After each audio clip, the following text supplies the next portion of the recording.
প্রধানমন্ত্রী তথ্য উপদেষ্টা ডাক্তার জাহিদুর রহমানের সঙ্গে দিল্লি বিমানবন্দর অনাকাঙ্ক্ষিত ঘটনার তীব্র অসন্তোষ প্রকাশ করেছে বাংলাদেশ।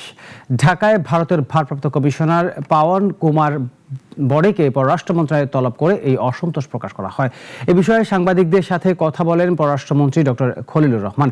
তিনি বলেন, ঘটনাটি অনাকাঙ্ক্ষিত, দিল্লির এমন আচরণ কোনোভাবেই প্রত্যাশিত নয় বলে মন্তব্য করেছেন পররাষ্ট্র প্রতিমন্ত্রী শামা ওবায়েদ ইসলাম।